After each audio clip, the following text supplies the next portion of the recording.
It's taken Japan by storm, and now it's ready to conquer the globe. This is Bushido, the toughest form of hand-to-hand combat in the sporting world. The spirit of Bushido brings together in the same ring the martial arts and kickboxing, wrestling and Western-style boxing. This is not wrestling as you've known it before. This is for real.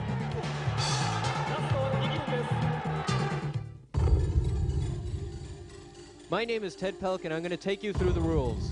In professional wrestling rules, you may not use the pointy part of your elbow or punch to the head with a clenched fist. You are not allowed to headbutt in any way, and if any kind of butting occurs, it will be considered a foul and points will be deducted. When your opponent is on both hands and knees, you may not kick to the head. If and when your opponent raises even one hand and is able to defend himself, you are allowed to kick to any part of the body, including the head. When your opponent has both knees and both hands on the ground, you may not kick to the head, but you can kick anywhere else. 4 points are deducted when a suplex results in a count. 3 points for a knockdown. And 1 point for a suplex. You can break a submission hold by escaping to the rope, but 1 point will be deducted. Bouts can end in KO, TKO, or submission. We're in Osaka for the first time for a top-class Bushido rematch. Out for revenge is the former WWF champion Bob Backlund, and he's going against Japan's Nobuhiko Takada. Commentating on the action, Karate World Champion Jeff Thompson and our technical expert, Ted Pelk. And tonight's card, Tom Burton and Yoji Anjo go up against Yuko Miyato and Kiyoshi Tamura. Tatsuo Nakano going up against Gary Albright. Kazuo Yamazaki against Billy Scott in a rematch. And Nobuhiko Takada up against Bob Backlund. But first, the tag match.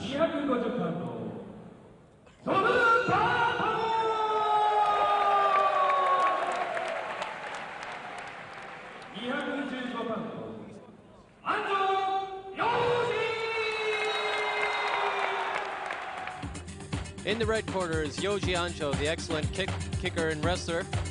And we have Tom Burton, who's back again, very familiar with the UWFi style. A lot to prove, a lot tonight.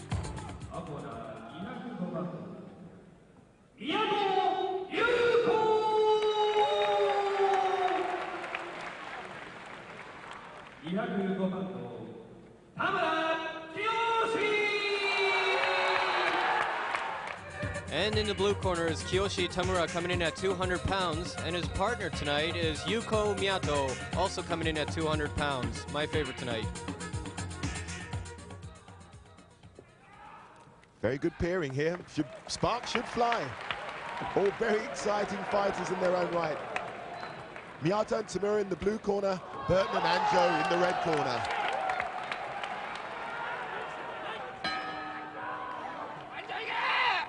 This is a 45-minute bout. Each team right now at 21 points, starting with 21 points.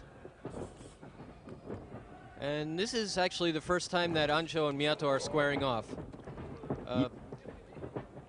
It looks it as well. They seem pretty intense. They were a tag team earlier when they went up against Yamazaki and Nakano.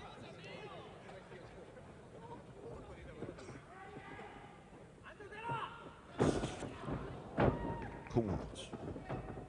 Neither fighter wanting to rush in right now. Checking out what kind of weapons each other has. Anjo looks eager. And what a breaks him right now. No points lost for that. They don't seem to want to break. They don't want to break. Anjo probably wants to work those knees on Miyato. Who would you think would have the upper hand on the kicking in this situation? I'd be looking at Miyato. I mean, he does seem to have that little bit more when it comes to his kicking ability. but Anjo just seems a bit more rough and tumble all round. Miyato with both kickboxing and a karate background, boxing background as well. But take nothing away from Anjo. Anjo's an excellent kicker, and as I might have mentioned before, he actually dropped down 35 pounds to go up against a Muay Thai boxing champion. Fought totally under Muay Thai rules. And it went the full 5 rounds. He fought to a draw. Hey, that's good going. So he's certainly, kicks are no stranger to him either. See, Miyato actually favouring a bit more of a forward stance. And Anjo just seems to lean back a bit, looking to work off that back leg more. I'm surprised that they're headhutting the way they are. They're throwing a lot of high kicks. It's very unusual for both fighters. Usually you'd want to start out with low kicks and wait till later in the match to throw that high stuff. When your opponent's very fresh, you don't want to throw too many high kicks because they're going to get caught. He's alert. Well, Tamura wants to get in there in the action. And as you can see, the crowd loving his presence. This should be interesting. Tamura has to worry about his stance right now. Tamura complaining that was too close to the groin. I'd be inclined to agree. Now you got to remember these fighters aren't wearing any cups, so.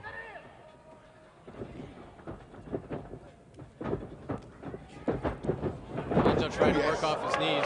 That was fast. You notice how Tamura's holding his hands. He's kind of going more to a wrestling stance, as he usually tends to do. He better watch out when he's with Anjo, because Anjo can work really some devastating punches off of him. And now we see Burton. He's back, and now he's very familiar by now. By this time, he's had a few fights, and he's very familiar with the UWFi style. Tough customer.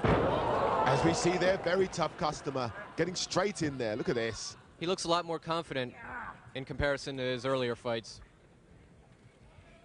The Western fighters seem to be really getting used to the UWFI rules now. Well, it takes time because there's no fighting form like this in the West presently. Tamura up on his feet, rearranges his trunks.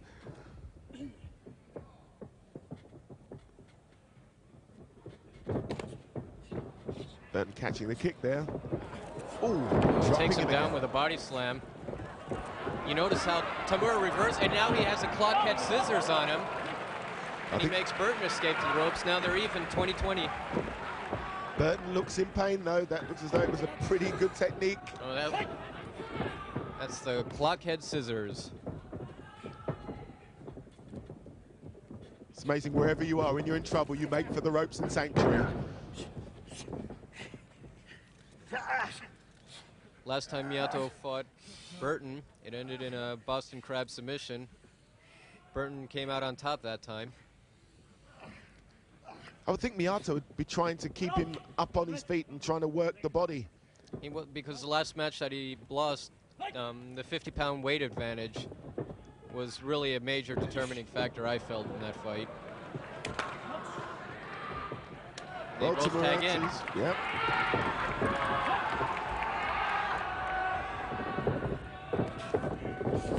Ooh, right. Some kick. Anjo just sort of nonchalantly walking away.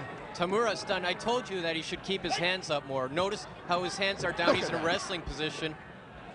You cannot block one of Anjo's kicks with one hand. You have to use both hands to block that. One hand is just not enough. It'll go right through. He better watch out. Oh, and there's that knee to the head. Brilliant. I told you Anjo's great with his knees, but I've never seen anything like that before. Amazing. 4, 5, 6, 7, 8. Anjo very confident. But Tamura, reluctant to give up. He has a lot to prove, as we've said before. He wants to climb that ladder. Takes him over with a beautiful suplex. I think all Anjo's done is enraged Tamura. And he's firing kicks, and Anjo's actually out of the ring. He told you to wind up Tamura. Look at this. Oh my.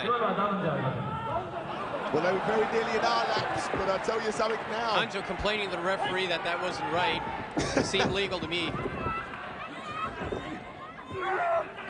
Tamura with a sleeper hold. He's coming up with a face lock.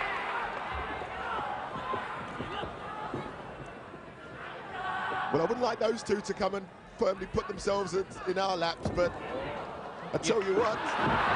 Tamura just trying to reverse an arm lock. Anjo reversed it with a leg cross lock, then Tamura reversed it back. Burton tags and comes now Burton in. Burton throws a kick and takes Tamura down right now. Now he's trying to apply the front face lock. That might be dangerous. They're in a bad position right now for Tamura. Tamura seems to be absorbing a hell of a lot of punishment. Yeah, it's a good thing that he tagged in right now. That's one of the beauties of a tag match. You have time to rest. Oh, the double arm suplex coming up by Burton. Yet again, Burton making that all-important weight advantage tell. Oof. Beautiful. Anjo and Burton with an 8-point lead right now. Burton makes for the ropes. Good stuff. Burton better watch out for that spinning back kick. I can feel it coming up right now. Nomiata needs to come up with something. The rolling savate.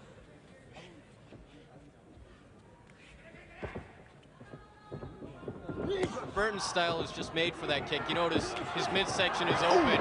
He better watch out. There it is. There it is. You said it was coming, and boy, did it come right from the heel, right to Burton's stomach.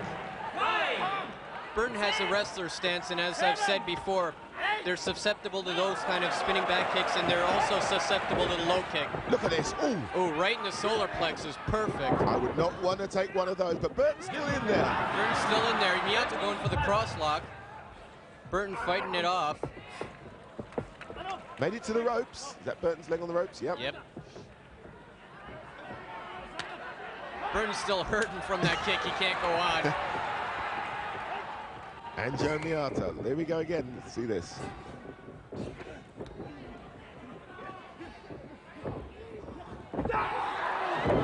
Beautiful front suplex takeover by Anjo, and now he's going for the cross lock on Miyato. But Miyato in no immediate danger. Wada with a shoot sign, but... Oh, he kicks Anjo in the back. Trying to insult him. And then gets out of the ring.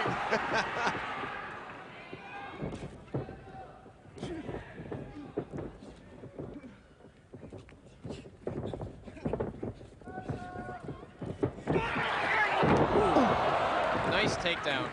Missed with the strike, and he scores a point for that. There we see it again. Ooh. It's like a modified belly-to-belly suplex. Oh, this could be interesting. Oh, here's the sleeper hold. Tamura should drop down right now. There he is. He wraps the leg scissors around the stomach, preventing Anjo from being able to roll away, but he manages to get to the rope. That could have been curtains for Anjo if it had been in the middle of the ring. Devastating chokehold by Tamura. And Anjo's in trouble. Ooh. Tamura going to kicking right now. A little bit loss of focus there, what do you think? But definitely determined. Now Tamura with an Achilles tendon hold. Anjo's in trouble. He better get to the ropes. There was no way he was going to break that one. Made it to the ropes though, Santry. Perfectly executed by Tamura. Anjo's in trouble. He better tag out, yeah. Obviously favoring the right leg. Ooh. Takes him over, and he's going to take him over again with a power bomb. Now for the Boston Crab. Now that was the sequence of moves that beat Miyato during their single match a little while ago. Tamura makes it to the ropes. Burton almost smiling at him now.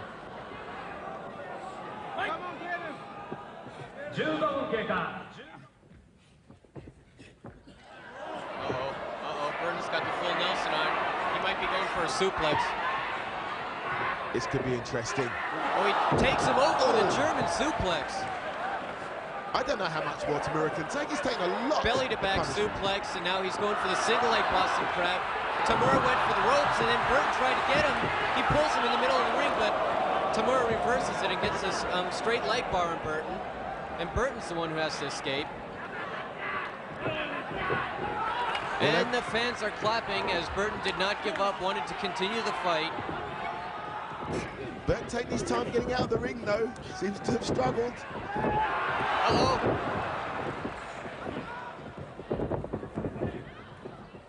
Miyato sticking like glue on Anjo right now, going for the sleeper chokehold. Exciting tag team stuff here. All four fighters, you'd say, very evenly matched. Oh, he takes him up. Takes him down. And actually scores a knockdown from that. I'm surprised. That looked like a helicopter ride to me. Miyato in trouble. For some reason, something makes me think that if this was a singles match, it might have ended much quicker. It wouldn't have gone on this long as it has right now. Oh, without a shadow of a doubt. The way that they're rushing. In a singles match, they would be conserving their energy. They wouldn't be rushing as much as they are right now. That's what makes the doubles matches so exciting. Tamura takes Anjo over with a fireman's carry. An excellent combination, just flows right into a single leg Boston Crab. This could be it. Tamura almost desperate in an attempt to finish this. Beautiful succession of moves. Not satisfied with that. Now he's going for the face lock. He gave up on the Boston Crab, digging the bony part of his wrist in Anjo's cheek. Referee Wilder looking for the shootout.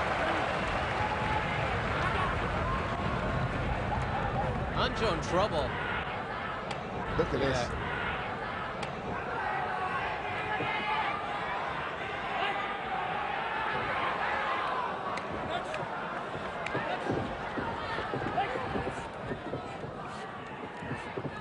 Uh-oh, you better watch out for the suplex. Burton takes him over. Miyato moved quickly there. I don't know if that was called the groundwork shuffle, but he made it to No, but those it was ropes. enough to hurt Miyato. Burton tries to go for a shoulder lock arm bar right there, but Miyato quickly, he's going for it again, and Miyato reverses it. And makes it to the ropes. It's a gum shield, belongs to somebody. Miyato and Tamura only with 4 points left. Ooh, did you notice how he faked him out? He pretended to go for the middle kick. Well, actually, he was going for the middle kick, and as soon as Burton lifted his leg and was ready to block it, he switched it to a right low kick. Well, they made to the ropes again. Miyato finds the ropes, and Sanctuary in there back into this very exciting action on UWFi. There he's going. He's chopping at the tree right now. I'm surprised Miyato is going down and actually trying to wrestle with Burton. I wouldn't be doing that. The last match he had with Burton just gave him a lot of trouble. Oh, that was okay. Well, they didn't quite connect. It was a good No, kick. he was in bad position for that kick. That might have been a knockout if he was in a better position and he could have hit him in the face with his shin. But Miyato takes him down and he's trying to apply a heel hold. Burton, not really in immediate danger. Now, well, he seemed there. I mean, referee Wilder looking for the shootout. As we can see, there's only 4 points in it. Tamura coming back in. Burton still surprisingly back in. And Anjo takes over. I'm surprised how... Ooh! Excellent heel strike to the face, to the jaw. Come on, this is building up. Oh, but beautiful takeover by Anjo and a straight arm bar. What speed. But he reverses it. I don't know where Tamura gets it from. Tamura now with a sleeper hold, but he reverses it again. There it is, a straight arm bar. Referee Wada better be careful. He better stop it right now. Yeah, no. Tamura gave up. That looked very dangerous move. He could have snapped the arm at any time. Winners, Burton and Anjo.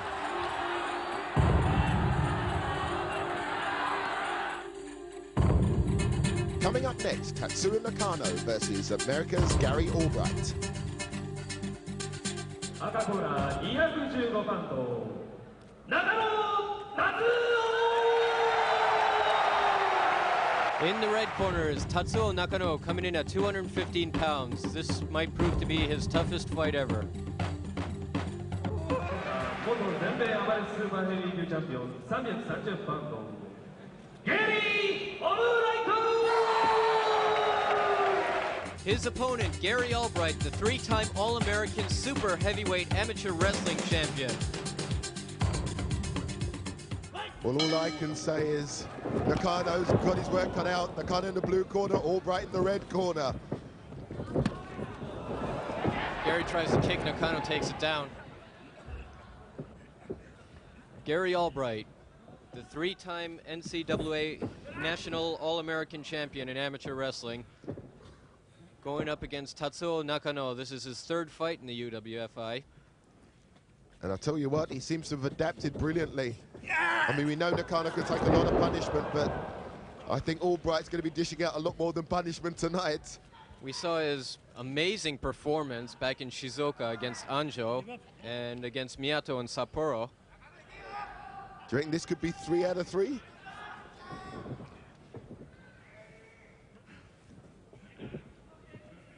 Right now, Gary's going down.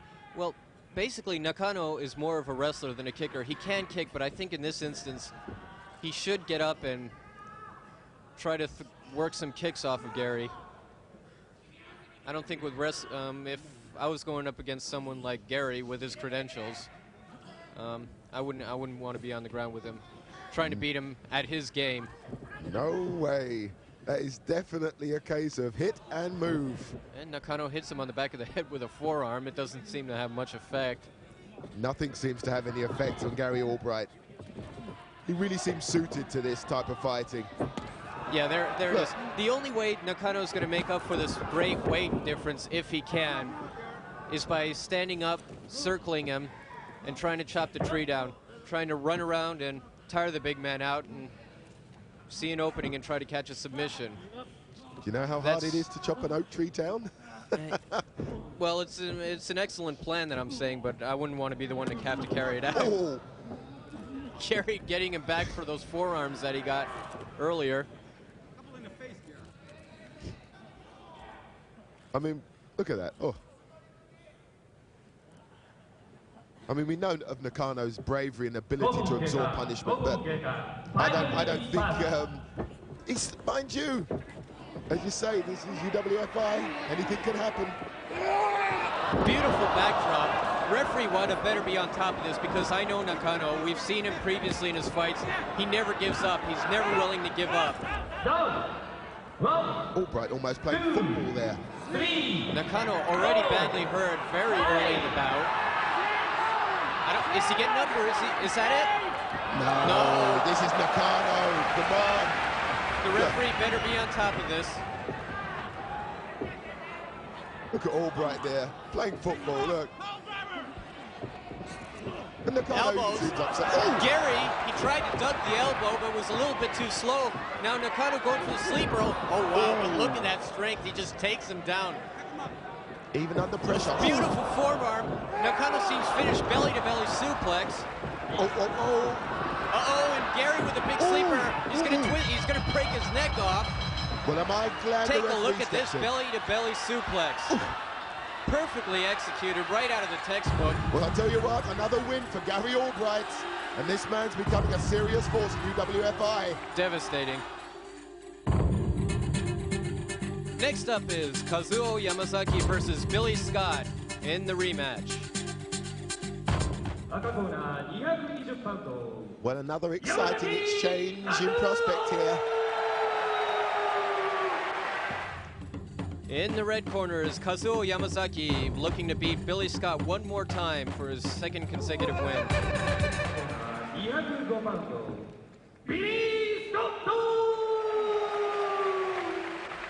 His opponent in the blue corner, Billy Scott from Nashville, Tennessee, looking to take back that loss that he received in Hakata Star Lane.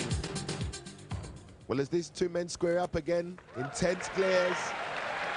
Back in their corners, Scott in the blue corner, Yamazaki in the red corner.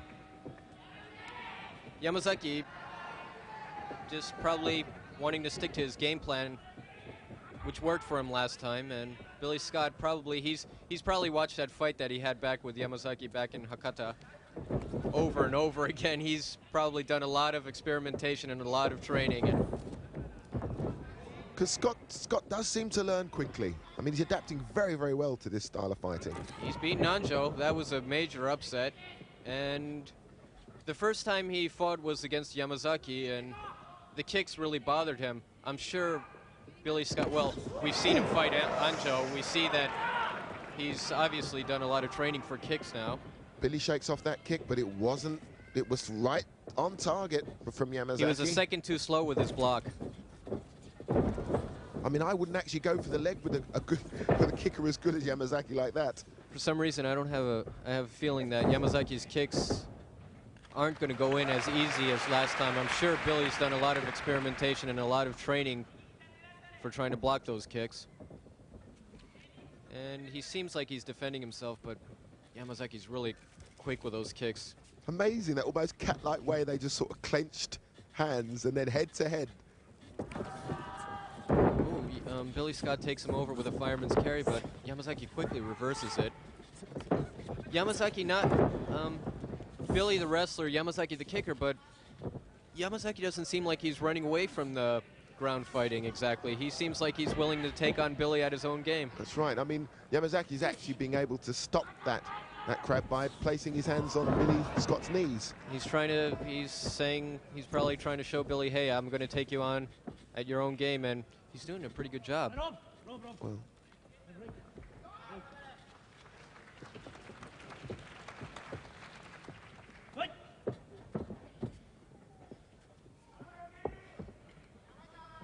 I'm sure Yamazaki's aware that Billy Scott's done a lot of training and prepared and watched that last fight on videotape probably a couple hundred times. So Yamazaki might have a few tricks up his sleeve that he didn't have last time. oh yes, I mean, Billy Scott is the ultimate competitor.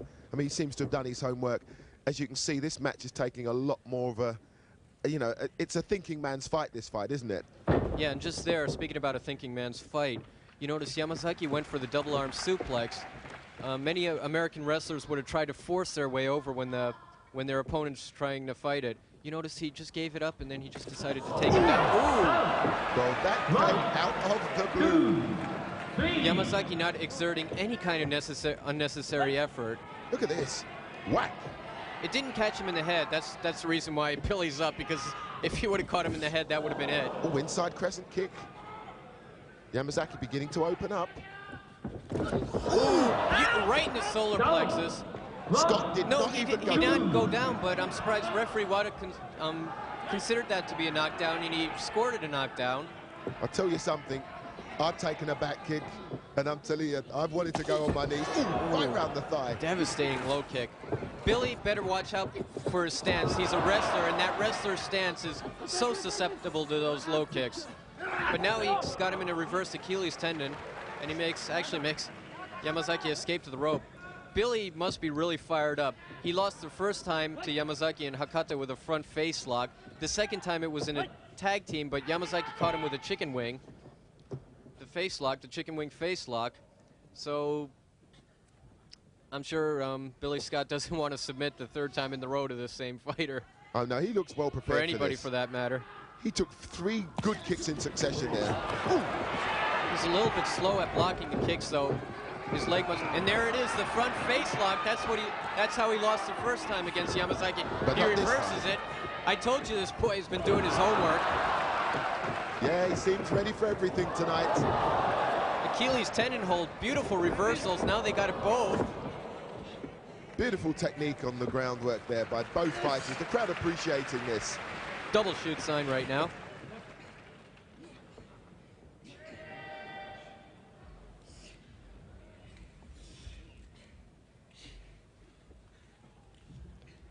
This is real wrestling at its best. Scott makes for the ropes and sanctuary.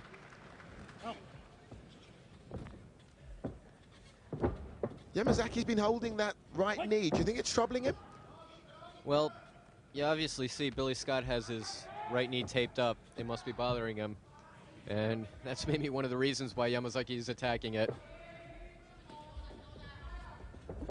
Ooh, a good crescent kick and Beautiful a good round crescent. kick to the body. Not enough to put him down, and you see he got his leg caught.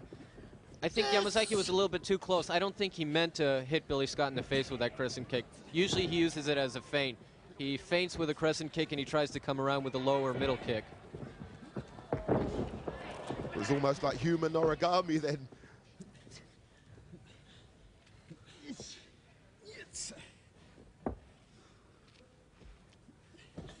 Both trying to apply that submission. Nobody seems to be in immediate danger right now. If Yamazaki manages to get the leverage and get the Achilles tendon hold on Billy Scott, I think they'll be too close to, Billy Scott will be too close to the ropes. He'll be able to escape to the ropes, but if Billy Scott gets the submission, I don't know if Yamazaki will be able to get. Oh, he's getting it back, kicking him with a heel. 3 or 4 axe kicks there. And no matter what level you're being kicked, you don't want a heel coming down on you like that.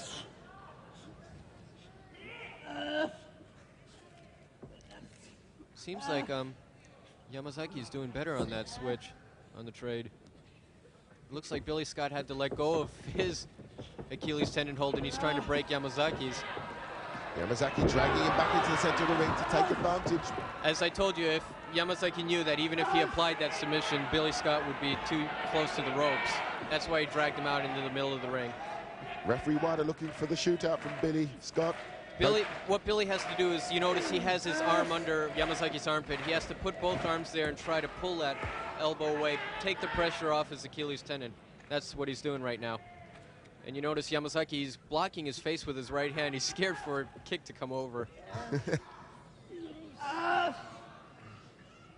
Matora says Yamazaki, but nothing's been given away by Billy Scott here. Still hanging in there. Referee Wada looking for the shoot sign, but not getting it.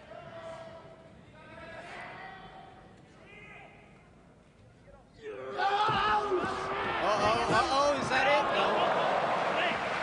That was a close call. Both grimaced in pain there, but Scott just seemed to make that last-ditch effort for the ropes and sanctuary. Look at this. Yamazaki had a perfect Achilles tendon hold on him right then. Obviously having trouble standing. Hey, he's coming back though. Scott went about 6 rapid around the jaw of Yamazaki there. Now Scott with a face lock, Yamazaki with a leg breaker. Yamazaki doesn't have such a good grip right now. Yeah, he let go of it. Seems that Billy Scott got that submission quicker and he's in a better position right now. But Yamazaki's not looking to run to the rope right now. Now he is. Makes to the ropes, sanctuary.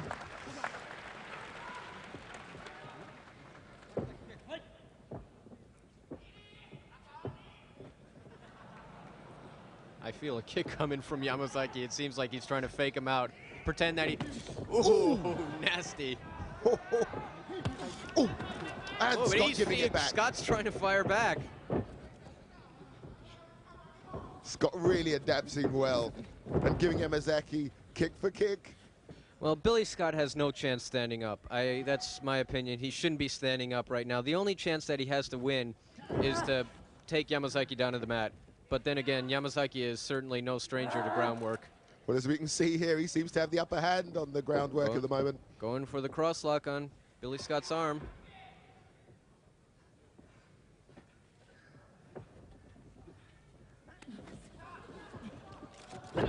Billy Scott having to face the trouble that many American wrestlers have to face. They can be excellent wrestlers, but they're not familiar with the martial arts aspect, the striking.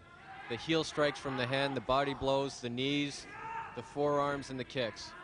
I mean, that is the real advantage, I think, that the UWFi fighters do have.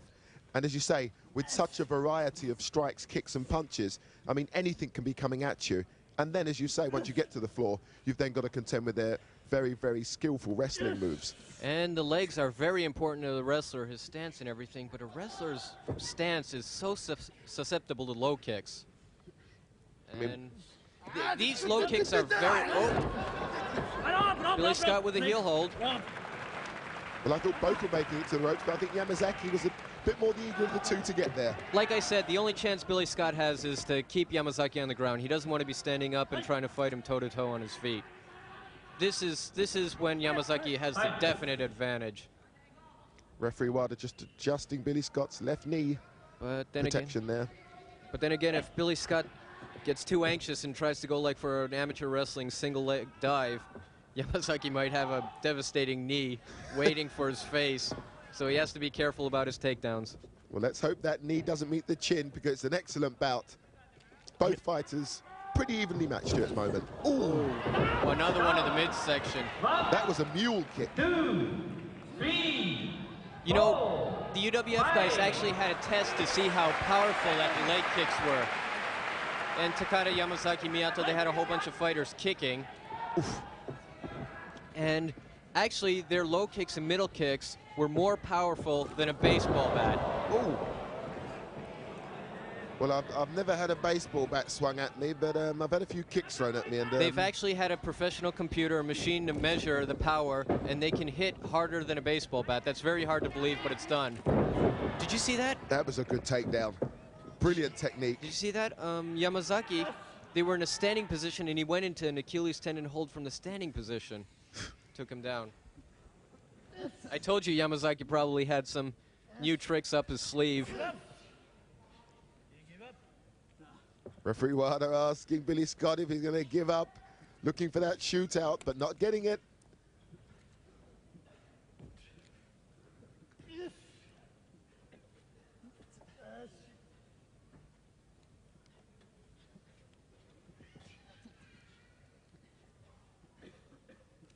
This bout certainly is proving to be one of the more testing, I think, than we've seen so far in this series. I mean, both fighters really, really giving one another a very, very good bout here.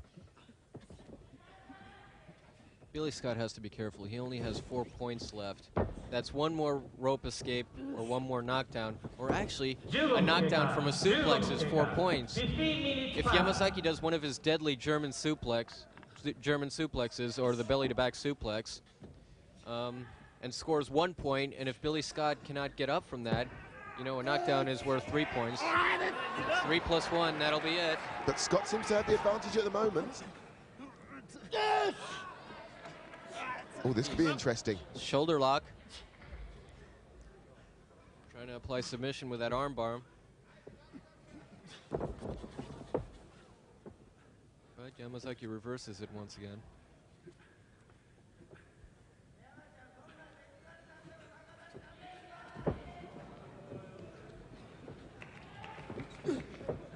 Oh, an attempt at the knee there.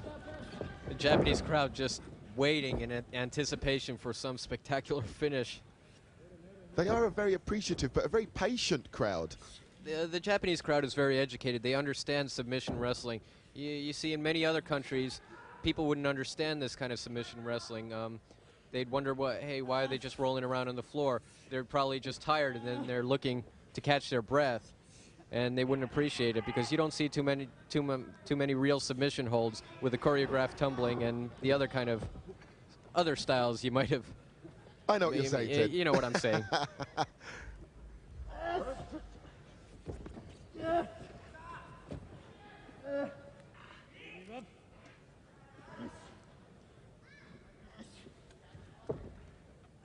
Referee Wada still looking for the shootout from Yamazaki, but he's not getting it.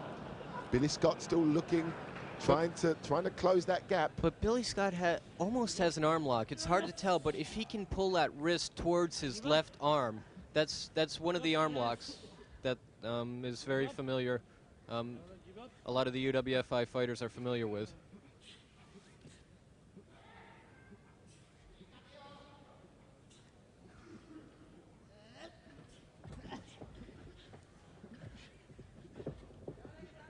Once again, Yamazaki on top. Billy better be careful. I'm sure he knows because he took a devastating back suplex from German suplex from Yamazaki in their first fight together. He better watch out for that. Yamazaki seems to have the upper hand now, though. But the referee's still looking from the shootout from Yamazaki, which surprises me. Billy Scott has a leg breaker. If you notice, with his right arm, he's digging the pointy part of his elbow in the side of Yamazaki's leg. That's another form of leg submission. But for some reason, I think Yamazaki has the upper hand on it right now. No, but he let go of the face lock that he was applying on Billy Scott. So I think that's one thing for the viewers at home to be aware of. I mean, what might appear to be the standard wrestling sort of arm lock, what have you. I mean, you know, you're seeing some pretty intricate stuff taking place at the other end of the exchanges that are taking place. There he goes with the ankle lock. Oh, makes for the ropes. And I cannot overemphasize the fact that with these submission holds, it's not a bunch of big, giant, muscular guys using strength just to twist you in these holds. These are leverage holds. Billy Scott actually kicking his way out of trouble. No, he shouldn't go to his kicking. You notice how easily Yamazaki just grabbed that leg and took him down. Unless Billy Scott actually wanted him to take down. Maybe he was scared to like do a tackle or a dive because Yamazaki would have probably countered it with like a knee or an elbow. Yes, I think there would have been a greeting with a knee. I think the strategy was 100% correct. So maybe Billy Scott just threw that kick hoping that Yamazaki would take him down. And that's a safe way to get into ground position. But I don't know, nothing's really safe when you're fighting a UWFi fighter. Ankle lock. Yamazaki putting all of his weight into his knee and putting it into Scott's ankle. Scott makes for the rope, sanctuary only has 3 points left in this bout. All he needs is one more kick to get knocked down, and that'll be it. He'll run out of points. We've seen Yamazaki beat his opponent before on points. Earlier in a fight from Korakuen Hall, we saw Yamazaki beat Miyato by making his points run out, and maybe he's looking to TKO Billy Scott tonight. Yeah, but I think with that little series of kicks, he went for the back suplex, but Billy Scott fought it off. He takes him down immediately, not wanting to exert any. Oh, beautiful scissor leg takedown, and the cross lock. Will Billy be able to get to the ropes? No, I don't think so. Ooh, this looks awkward. Oh! Yes, well, that was on the cards. Look at that, the leg is totally straight there. Beautiful leg cross, perfectly straight. No way with that leverage are you going to get out. I don't care how strong you are. We have Yamazaki, the winner. In the main event, we have Nobuhiko Takada taking on the American wrestling legend, Bob Backlund. An electric atmosphere with this Japanese crowd looking forward to a very exciting fight tonight.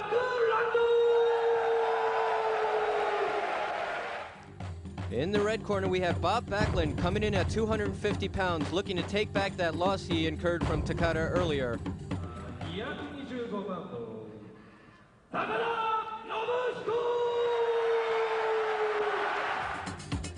His opponent, Nobuhiko Takada, coming in at 230 pounds, looking for one more victory to prove that it was not a fluke. Both fighters looking one another in the face, shaking hands. Both being very, very warm to one another as they go back to their corners. Takada in the blue corner, Backlund in the red corner. In the previous fight that they had, which ended very quickly, it was Takada's kicking ability that was obviously the dominating factor, and he took him out really quickly. I'm sure Bob Backlund is very aware that he has to defend himself against Takada's strikes. Takada looking confident, but Backlund's going to get his arms up. I mean, they're still dangerously low for me. And you notice Backlund wants to take him down. He tried to go for a single leg dive, but he better be careful or else he could run into a knee.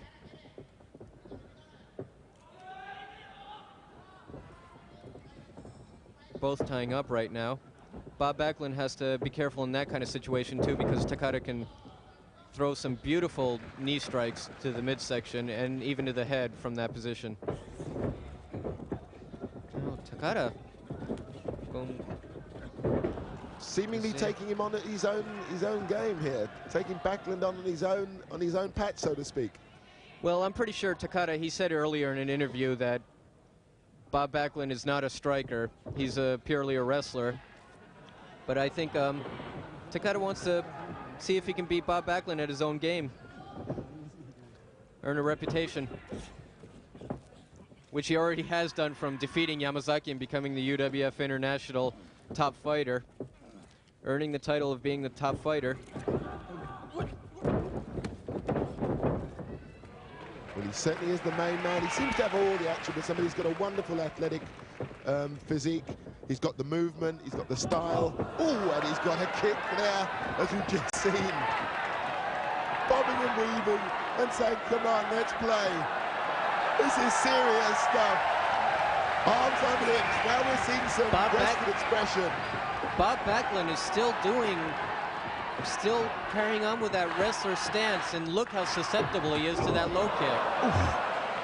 From that angle, it looked between the legs rather than to the side of the leg. Now Backlund is in trouble. He better take this fight down to the ground. The only chance he has against Takada is taken to the ground. He doesn't want to be standing up. Right now, he's a stationary target. And Takada's just going to use him like a punch bag if he doesn't start moving, but... Oh, Backlund's not yeah, he's happy. running in. Backlund says, come on now. So it's the seesaw of confrontation here tonight. Backlund is a superb wrestler. He's a former amateur wrestling champion, just like Gary Albright. He should be trying to take Takada down, which he is right now. Ooh, what a forearm strike, 2 there. No, I don't see much behind those forearm strikes. They didn't look too powerful to me. I'm sure Takada will be all right. Bob Backlund should stick to his excellent wrestling skills and try to drop the striking. Well, from where I'm sitting, they look pretty powerful to me, but there you go. These fighters are resilient. Takada makes it to the ropes. 1 point in it. Referee Wada trying to break them. There doesn't seem to be too much willingness on Backlund's part. Backlund is very reluctant to give up that hold that he has. He knows he doesn't want to be standing up. He's just scared to dive in.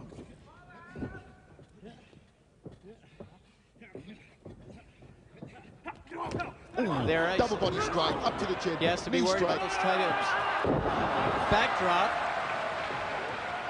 Backdrop, that looked like a body drop, backdrop, everything dropped. Takada working on the Achilles tendon, or is it the Achilles? Yeah, it looks like the Achilles tendon plus the back now with that Boston Crab. And here is the infamous Takada warrior pose. Backlund is still all right. Wada is giving the shoot sign, as you can tell, with his left arm with a red wristband, which means the fighter coming out of the red corner. Backlund almost as though he's been in the desert for days and making it to an oasis for water. He's in a bad position right now. If you notice, he's in the middle of the ring. He has quite a ways to go to get to the rope. But there is a desperate man, as he said. The ropes seem possibly a bridge too far. No, Takada with the right back. But he lets go, and he's going for a face lock right now. But look at that wrestling. Beautiful. Bob Backlund is indeed a wrestling legend. You saw those wrestling skills he's doing. He has. Excellent groundwork skills there by Backlund. And that's where he should keep the fight. If Bob Backlund wants to win this fight, he should stay right where he is. He does not want to be standing up. Now Wada with his right hand doing the shoot sign. Which means the fighter coming out of the blue corner. Once again, Takada reverses it. Yet again, another interesting form of human origami. I mean, some of the poses they get into are quite brilliant. But you notice how well Bob is defending against the submission holds. Even though Takada's trying to apply it, and he does have a lot of pressure on the leg right now at this moment, but he doesn't have his weight on it. Bob Backlund, his left knee, you notice he's kneeling down, which is saving him from a lot of pressure, and he manages to get to the rope. Excellent wrestler. 1 point in it. There it is. Backlund very much giving a good account of himself this time round. Uh-oh. Ooh, elbow strike. Ooh, left kick. Takes him over. Oh, yes. Oh, yes. The crowd thumping their feet in appreciation of that move. That backdrop seemed to stun Takada. I thought he broke his fall, but...